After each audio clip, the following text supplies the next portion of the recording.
And on this video, we're going to be taking a look at the WOLFBOX G900 mirror dashcam, which is currently the highest and most powerful dashcam that WOLFBOX offers. It has dual channels, so it can record both the front and the rear at the same time, as well as GPS capabilities, park monitoring, and more. And on this video, I'll show you what you get inside of the box, and I'll walk you through the features of it, as well as show you test drive footage both at day and at night to see how well it actually performs.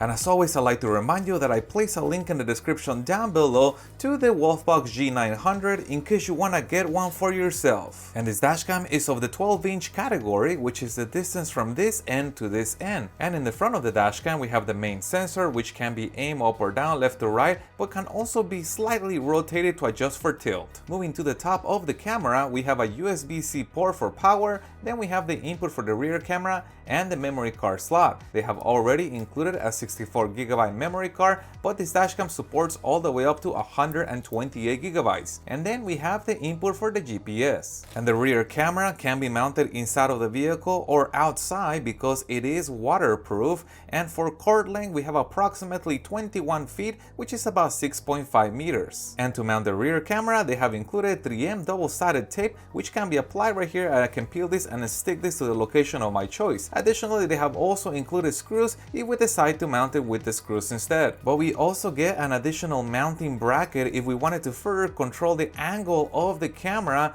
or if we were looking to mount this on a vertical surface such as the window on the back of a truck. And we also get a GPS antenna, which has double-sided tape in the back in case we wanted to secure this to the dash. And for power, they have included a cigarette lighter adapter with a right angle USB-C connector. We also get an installation spatula, microfiber cleaning cloth, and some mounting straps. Let me show you how to use them. And here's my mirror dashcam, and this is the mirror on my vehicle. And as you can see, the dashcam gets placed directly in front of my mirror and then secure on each end with a silicone strap, one right here and one right here. Now, as you can see, they have included two sizes of the straps, a pair of the large ones and a pair of smaller ones to accommodate different mirror sizes. Now, you'll notice that we have the time information and date on the right hand side, and then we also have a compass on the left hand side, as well as an indicator that we are recording and the current resolution that we're running the screen at. And we're currently looking at the rear camera, and the view is adjustable by sliding up and down on the screen.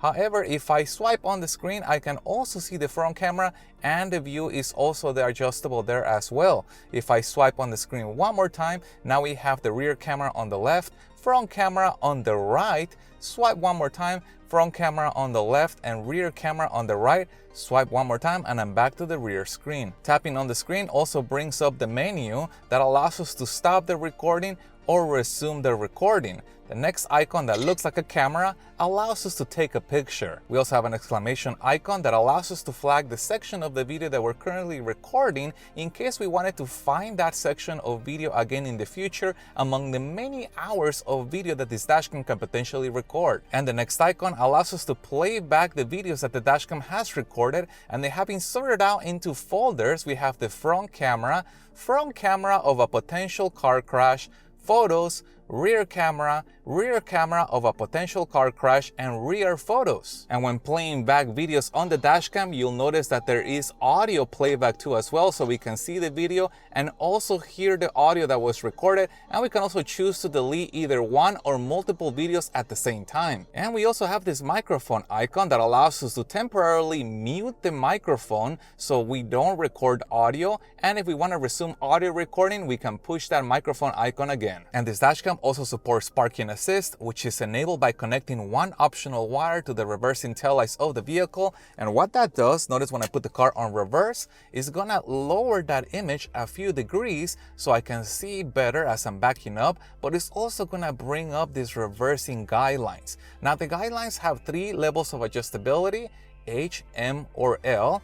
And as you can see, for my particular vehicle, H seems to work out well for aligning this with the sidewalk. You'll also notice that we have 2 ways of displaying the rear parking assist. We can have it in a full screen mode where it shows us all of it, or we can have it in this zoomed in mode, which is my preferred way of seeing it because it allows me to focus on the area that I'm backing up into. And notice when I pull the car back into D, the camera is going to automatically return to its prior view. Moving over to the settings of the dashcam, we have resolution, where we are able to select between 4K for the front, 2.5K for the rear, or 2.5K for the front, 2.5K for the rear. We also get a G sensor with 4 potential settings: low, middle, or high, or we can turn off the G sensor altogether. And for parking monitoring, we get G sensor collision monitoring, which means we get 3 potential choices: low, middle, or high, of how sensitive the dashcam is to somebody impacting the vehicle when it's parked and you're away from it.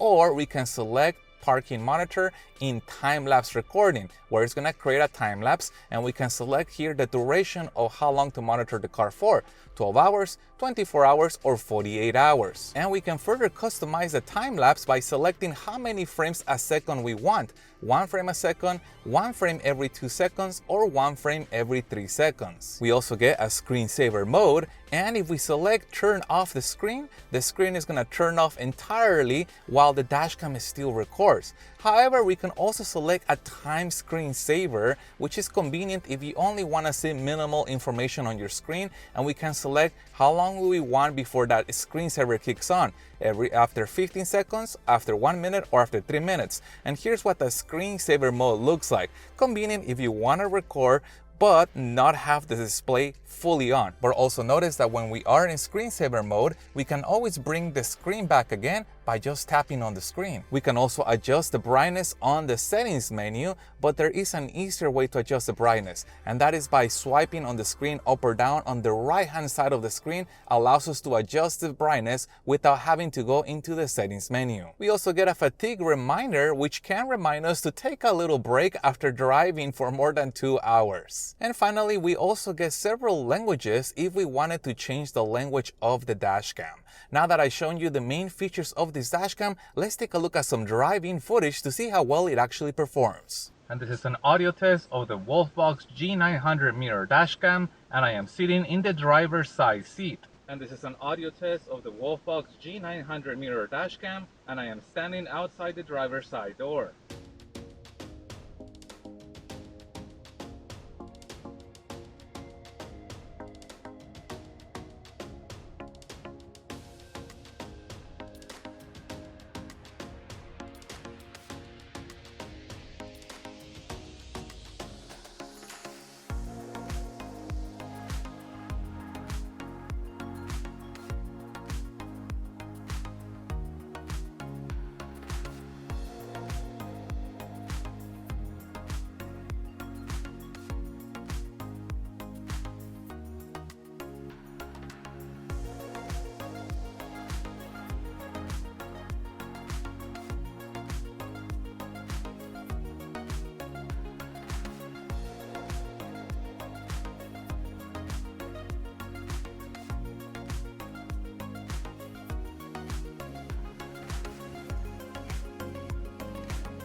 And now that you've seen all the features of the WOLFBOX G900 dashcam, you may be curious about the actual installation process for it, and I have already made a video for that. I'll put a link to it in the description down below, along with the link to this dashcam in case you want to get one for yourself. And if you guys have any other questions regarding this product, please put that in the comments down below. If you found any part of this video helpful, hit the thumbs up button to support the channel, and stay tuned as I have a lot more dashcam reviews coming up. Thank you guys for watching, and as always, I'll see you on the next one.